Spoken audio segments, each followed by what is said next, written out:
Chers Camerounais, chers Camerounaises, chers leaders du changement, c'est encore avec beaucoup de joie, même si c'est pour des moments de tristesse que je m'adresse à vous aujourd'hui. Mais c'est toujours un plaisir et une joie parce que je sais qu'à force d'écouter, à force d'entendre, à force de comprendre, à force d'observer, on finit par ressembler à ce à quoi on s'est donné, au changement que nous voulons tous au Cameroun. Nous voulons véritablement le changement parce qu'il est temps que ça cesse. Il est temps que nos enfants meurent en guerre pour des raisons évidentes, des raisons qui peuvent trouver réponse, qui ont même réponse. Je me mets à la place de toutes les mamans qui ont perdu un enfant à cause de ceux qui décident de ce que... Il y a des gens qui doivent vivre sur terre et qui doivent mourir. Quand je parle de terre, je parle du Cameroun. Dans la nuit du 25 mars 2025, nos fils sont encore tombés. Et de la manière la plus brutale, la manière la plus absurde, la manière la plus dégradante, la manière la plus sinistre, la manière la plus inimaginable, parce que nous parlons là des hommes en tenue, des militaires qui ont été formés au combat, qui savent prévenir le danger, mais qui ont été pris de coup par surprise, par des personnes déguisées en paysans, qui ont été formés, formatés pour ôter la vie de nos valeureux fils, de nos valeureux Camerounais. J'ai envie de m'interroger, mais est-ce que c'est l'heure à l'interrogation? C'est l'heure aux pleurs. C'est l'heure aux lamentations, ça fait 3 jours. Mais peu importe le nombre de jours, de semaines, de mois ou d'années qu'on a perdu un enfant, la douleur est encore présente et vive. C'est pour ça que je voudrais utiliser cette opportunité qui m'est donnée pour passer mes sincères condoléances à toutes les mamans qui ont perdu un enfant ce jour-là, à tous les papas qui ont perdu un enfant ce jour-là, au peuple camerounais qui ont perdu des fils valeureux ce jour-là, parce que à l'intérieur se trouvaient nos amis, nos camarades, voilà, nos frères, nos sœurs, nos membres de la famille, une relation quelconque. Je voudrais vous souhaiter mes condoléances. C'est choquant, c'est vrai. C'est douloureux, c'est vrai, mais c'est encore une raison de plus pour nous battre afin que ce changement soit effectif. Parce que je crois, et je crois sincèrement, que nous avons des fils dans l'armée qui savent comment résoudre ce problème. Nous avons des fils qui savent comment arrêter la situation de Boko Haram, du nord-ouest et du sud-ouest, des personnes avec lesquelles j'ai échangé de visu, et non pas par téléphone, pour vous dire combien c'est sérieux. Nous avons la solution adéquate pour résoudre ce problème et nous sommes choqués de savoir que ceux qui sont aux commandes n'arrivent pas à résoudre ce problème. Donc c'est encore une raison de plus.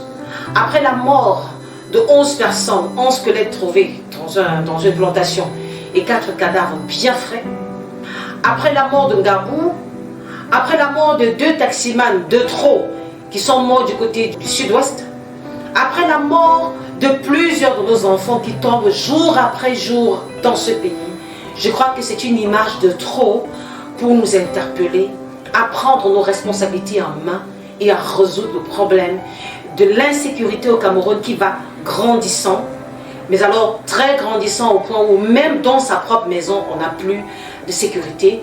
On dort avec un œil et un autre œil ouvert parce qu'on se dit, il faudra que je sois alerte quand le brigand va entrer. Jusqu'à quand ça va durer? Jusqu'à octobre, ça doit s'arrêter parce que j'espère que vous avez une carte d'électeur. Je m'adresse particulièrement à l'armée camerounaise, à mes fils, à mes filles, à mes parents, s'il faut le dire ainsi. Il n'est plus question que vous soyez complices d'un sang versé. Il n'est plus question que vous soyez complices de maintenir un régime en place. Un régime qui abuse, mais alors abuse avec le regard fixé vers la population des droits des Camerounais, des droits de ceux-là qui vont chaque jour en guerre donner leur vie pour assurer une sécurité au Cameroun. Parce que je sais que le militaire aussi a droit au vote. Et je sais que pendant des années, les militaires ont voté. Mais qui est-ce que les militaires ont voté? Ils ont voté ceux qui se fichent pas mal de leurs conditions de vie. Ils ont voté ceux qui se fichent pas mal de comment est-ce que, après la guerre, un bras coupé, un pied coupé, une oreille arrachée, ou alors une mentalité totalement défaite, qu'est-ce qu'on fait d'eux? Il faut faire beaucoup, mais beaucoup attention en 2025, de se rasseoir encore et de reformuler les mêmes personnes sur les mêmes bulletins de vote et de rassurer un avenir cynique et sombre pour les Camerounais, à la limite même sadique. Parce que j'ai l'impression qu'au Cameroun, on n'a plus peur d'ôter la vie d'un Camerounais. Donc, chers compatriotes, chères familles blessées, chères familles éplorées, chères familles en détresse à l'heure où je parle, ceux qui ne savent même pas encore qui des leurs est tombé parce qu'il y a des visages qu'on n'arrive même pas à identifier, des corps sont carrément calcinés, mais je suis convaincue que ces 11, sinon 12 corps qu'on dit avoir trouvés, on saura très vite de qui ils sont. J'ai pu recevoir 4 visages des 11 personnes, sinon des 12, et j'espère que les autres seront très vite connus pour que nous puissions les pleurer, visage connus aussi. Mes sincères condoléances encore. 2025, c'est une année de délivrance, il ne faut pas oublier cela. Oui, ça sera une délivrance amère, parce que bien que délivré, on sera en train de pleurer nos siens qui auraient pu célébrer cette liberté avec nous. Souvenez-vous de l'histoire d'Israël, qui ont été libérés en mangeant de l'herbe amère, parce qu'il faut se rappeler, on ne va pas oublier combien de corps ont dû tomber, combien de familles ont été séparées de leur progéniture, de leurs frères, de leurs sœurs. On ne va pas oublier combien de maisons ont été calcinées, combien de filles, de mères ont été abusées, violées à mort, combien de fils ont été tabassés, défigurés, violentés et même tués de façon odieuse comme notre fils Martinez Zogo.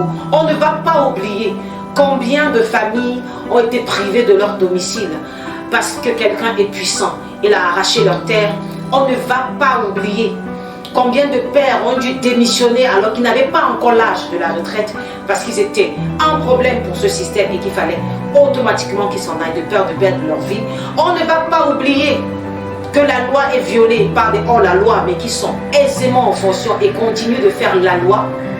On ne va pas oublier tous les crimes odieux qui ont été commis au Cameroun. Pire encore, on ne va pas oublier combien nos aînés dans les années de l'indépendance ont été sacrifiés, massacrés, parce qu'ils ont osé réclamer une justice pour tous. On ne va pas oublier les fosses communes, où des militaires ont été enterrés, pour certains vivants, pour certains fusillés, parce qu'ils ont osé dire non au régime en place.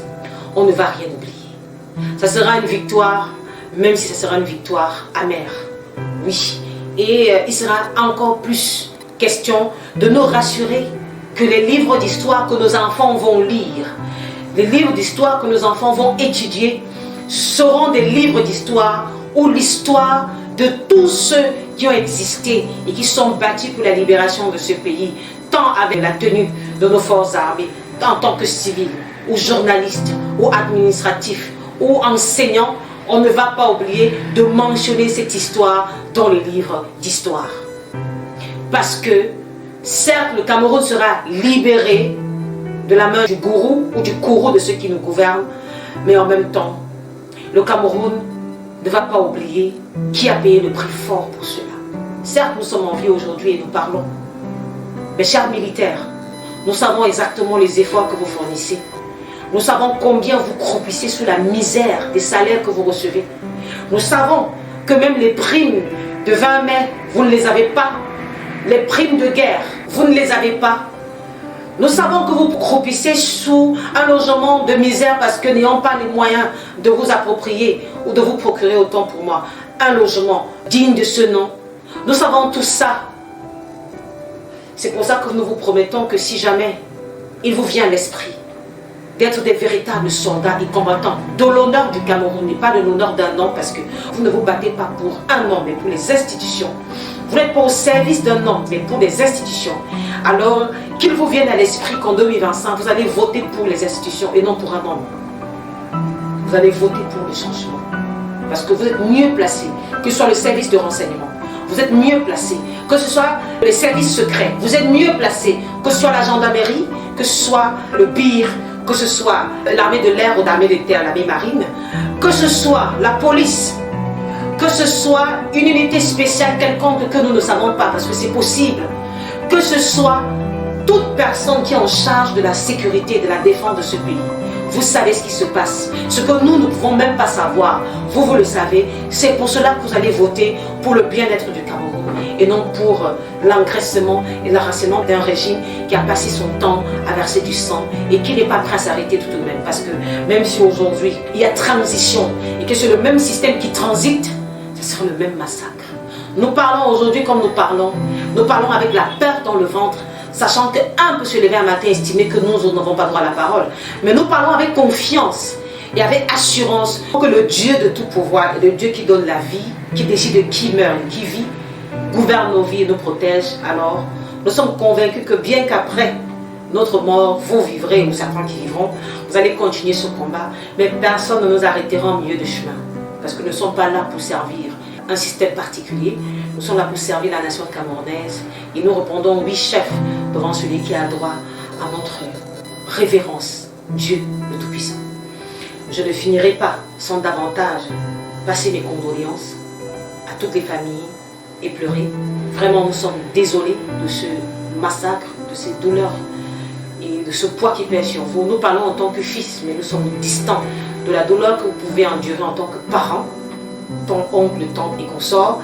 Mais croyez-le, nous sommes de tout cœur avec vous et notre combat c'est pour que de pareils actes cessent et que la main du méchant soit coupée définitivement de ce pays et que les Camerounais puissent aller et venir dans un pays où la sécurité est de rigueur. Voici les noms de nos soldats que nous avons perdus la nuit du mardi 25 mars 2025. Amboa Beloko Hervé, caporal, matricule T17 bar 337 du RASS. Tomben Diego, caporal, matricule T17 31280 BBR. Angolo Rigobert, adjudant-chef, matricule T6 bar 7110 Génie. Zoa Tezumbe, Fabien, caporal, matricule T19 40 94 6 Raza. Evina Mengon Claudin, caporal, matricule T19 40 54 2 du BBR. Dorandi Laurent, seconde classe, matricule T22 48 15 9 Raza. Essomba Sylvain Serge, première classe, matricule T09 bar 40 53 2 du Bessa. Adeba Melendi Paul, caporal, matricule T17 bar 30 25 4 du Bessa. Doroué Douni Baker, caporal, matricule T19 40 49 2 Bessa. Tissébé Blamsia Jean, caporal, matricule T19 40 89 9 Bissa. Jacques Onana Luc M,